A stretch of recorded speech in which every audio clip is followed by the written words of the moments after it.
تعالیٰ فرماتا ہے نہ سستی کرو نہ غم کھاؤ تم ہی غالب آؤ گے اگر ایمان رکھتے ہو. تو شب رسالت کے پروان میں ایمان کیا ہے اس کو سمجھیے گا.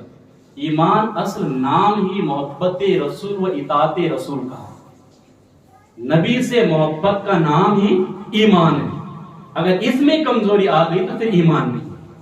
بخاری شریف میں آقا علیہ الصلوۃ والسلام فرماتے ہیں تم اس وقت تک ایمان والے نہیں ہو سکتے جب تک کہ تمہارے نزدیک تمہارے والدین تمہارے اولاد اور تمام انسانوں سے زیادہ میں محبوب نہ ہوں.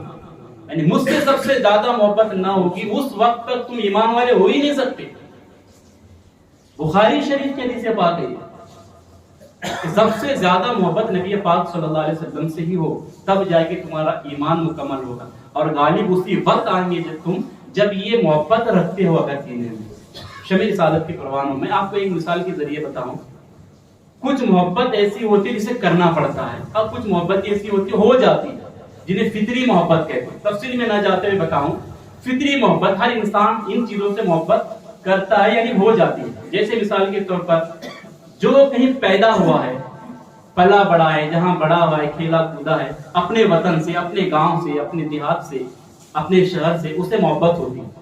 اپنے وطن سے محبت وہ کرتا ہے بھلے ہی وہ کسی دیہات میں کیوں نہ پیدا ہو جنگل میں کیوں نہ پیدا ہوا وہ مگر جہاں وہ پلا بڑا ہے جہاں اس کا وطن ہے اس سے وہ محبت ہوتی ہے. یہ فطری محبت ہے.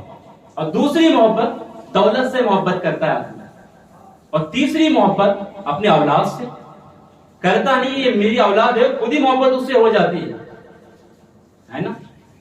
کسی ماں کا بیٹا کالا کلوٹا کیوں نہ ہو لوگ دیکھنا بھی پسند نہ کرے اس کے ناک سے گندگی آ رہی ہو مگر اس کی ماں سے پوچھیے تیرا بیٹا کتنا گندا لگ رہا ہے کیسا لگ رہا ہے وہ بولیں گے زبان بند کرو میرا بیٹا تو چاند سے بھی خوبصورت ہے. کیوں وہ اولاد کی محبت ہوتی نا اس کو. یہ فطری محبت ہے. اور چوتھی محبت انسان اپنے جان سے کرتا ہے اپنی جان سے. مگر توجہ طلب بات یہ ہے کہ کبھی کبھار یعنی اکثر ایسا ہوتا ہے کہ ایک محبت دوسرے محبت پہ قربان ہوتی ہے یعنی قربان کرنا پڑ جاتا ہے. ایسا نہیں ہوتا کہ وہ دوسرے سے محبت نہیں کرتا محبت کرتا ہے. جب دو محبتوں کا ٹکراؤ ہو جائے جب دو محبتوں کے درمیان مقابلہ ہو جائے تو ایک محبت کو ذبح کرنا پڑتا ہے ایک محبت کو قربان کرنا پڑتا ہے. جیسے میں آپ کو بتاؤں وطن سے محبت ہے وطن سے محبت ہے مگر ابھی روزی روٹی کا مسئلہ ہے کام کاج کا مسئلہ ہے جاب کا سلسلہ ہے نوکری کی بات ہے. تو اب وطن میں تو اس کو نوکری مل نہیں رہی ہے تو وطن چھوڑ کے دوسرے وطن جاتا ہے پرائے وطن جا رہا ہے. تو ایسا نہیں کہ وہ وطن سے غداری کر رہا ہے نہیں وطن کی محبت ہے. اب دولت ضرورت ہے اس کو حاصل کرنے کے لیے اپنے وطن کو چھوڑ کر دوسرے وطن پہ چلا جاتا ہے دوسرے وطن کے اندر وہاں رہنا شروع کرتا ہے. مگر کبھی کبھار رات ایسی بھی آتی ہے کہ ساری خوبیاں سارے آرام سارے عیش رہنے کے باوجود بھی راتوں میں نیند اس لیے نہیں آتی کیونکہ اس کے وطن کی وہ کھیت کھلیان وہ میدانے جہاں اٹھتا بیٹھتا تھا جہاں اس کے دوست جہاں وہ کھیلتا کودتا تھا وہ ساری چیزیں یاد آتی ہے تو اسے رات میں نیند بھی نہیں آتی. مگر ہو یہ رہا یہاں پر کہ دولت کی محبت وطن کی محبت پہ غالب آ جاتی وطن کی محبت کو دولت کی محبت پہ قربان کرتا. آپ وطن کی محبت کو دولت کی محبت پہ قربان کیا بہت ساری دولت بھی اکٹھا کر لیا. خدا نہ خواستہ ایسا ہوا کہ وطن سے کال آئی فون آیا کہ تمہارا بیٹا بیمار ہے ڈاکٹروں نے جواب دے دیا. اب اسی والد کا جواب ہوگا ڈاکٹر صاحب سے یہ کہے گا کہ ڈاکٹر صاحب آپ دولت کا انتظار نہ کریں پیسے کا منہ نہ دیکھیں جتنی دولت چاہیے جتنا پیسہ چاہیے میں انتظام کر دوں گا مگر میرا بیٹا بچنا چاہیے. دولت کی محبت اب بیٹے کی محبت پہ غالب آ رہی ہے. وطن کی محبت کو قربان کر کے دولت اکٹھا کیا مگر ہوا یہ کہ ابھی دولت اکٹھا تو کیا مگر یہاں بیٹے کی جان خطرے میں ہے تو کہتا ہے کہ کچھ بھی ہو جائے جتنی دولت لگتی ہے جتنا پیسہ لگتا ہے میں انتظام کر دوں گا دے دوں گا مگر میرا بیٹا بچنا چاہیے. اب یہاں پہ ایک محبت دوسری محبت پہ قربان ہو رہی ہے. پھر آگے یہ ہوا کہ اسی بیٹے کو لے کر مسجد میں آ گیا نلا دھلا کے نئے کپڑے پہنا کے ٹوپی پہنا سرما لگا کر گود میں لے کر بیٹھا. کسی نے پوچھا کہ صاحب یہ مسجد ہے بچے کو سائڈ میں بٹھائی آپ گود میں لے کے بیٹھے. کہا یہ میرا لال ہے میری جان ہے یہ میرا بیٹا ہے، میں اس سے بہت محبت کرتا ہوں، اتنی بھیڑ کہیں گم نہ ہو جائے میرا بیٹا۔ مگر اتفاق ایسا ہو گیا کہ جہاں سے وہ بیٹھے تھے اس کی سامنے دیوار تھی، بہت بڑا سانپ آیا۔ جب سانپ آ گیا تو ڈر کے مارے بھاگ کے مسجد کے باہر چلے گئے اور باہر کھڑے ہوئے کہنے لگے لوگوں میرا بیٹا اندر رہ گیا، کوئی ہے جو بچائے میرے بیٹے کو؟ لوگ کہنے لگے آپ تو اپنے بیٹے کو گود میں لے کر بیٹھے تھے، تو اچانک ہوا کیا کہ آپ باہر آئے؟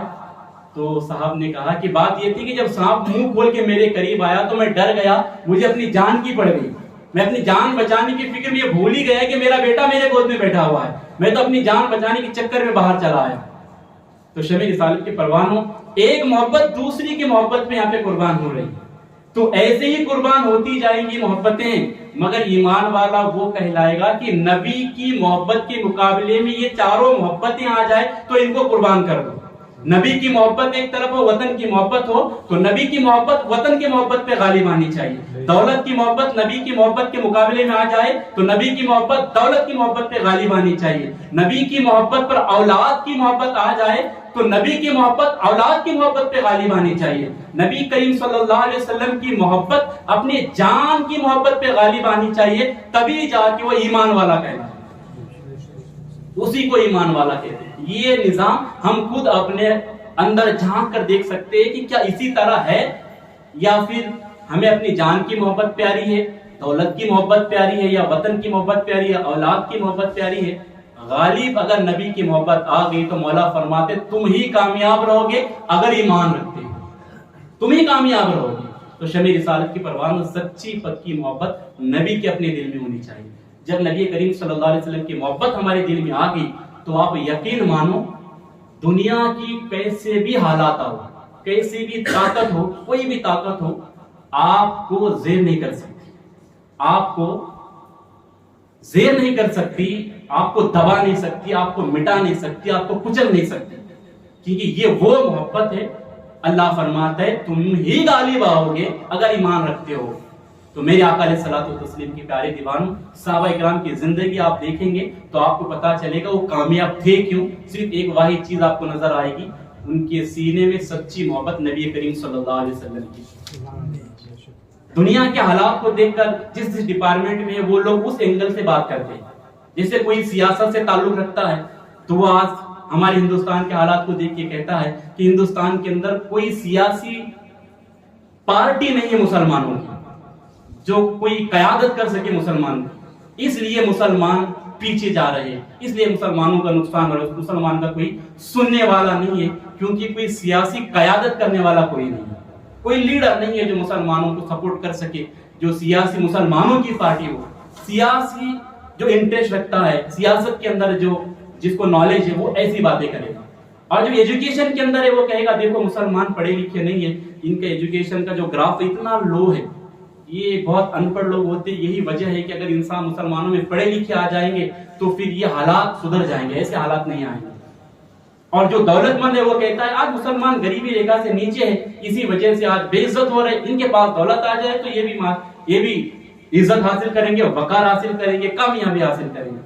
جو جس فیلڈ میں ہے اسی اینگل سے وہ باتیں کرتا ہوا آپ کو نظر آئے گا، اور آپ کو سننے والوں کو اچھا ہی لگے گا، ہاں یہ صحیح بول رہا ہے، واقعی میں ہماری سیاسی پارٹی کا کوئی لیڈر نہیں ہے، واقعی میں ہمارے پاس وہ دولت نہیں ہے، واقعی میں ہمارے پاس وہ نالج نہیں ہے۔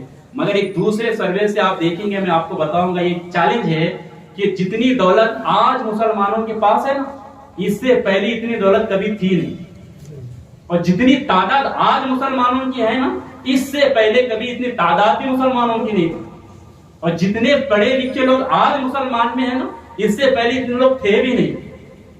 جتنے ممالک مسلمانوں کی آج کے دور میں ہے، آج کے وقت میں ہے، اس سے پہلے کبھی تھے بھی نہیں۔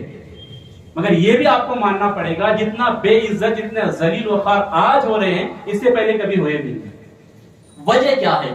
شمع رسالت کی پروان میں یہ ساری وجہ کچھ بھی نہیں، ایک ہی وجہ یہ ہے کہ آج وہ ذلیل وخوار ہو رہے ہیں، سیاست میں نہیں، اس لیے نہیں، دولت نہیں، اس لیے نہیں، وجہ یہ ہے کہ ان کے سینے کے اندر محبت رسول نہیں ہے۔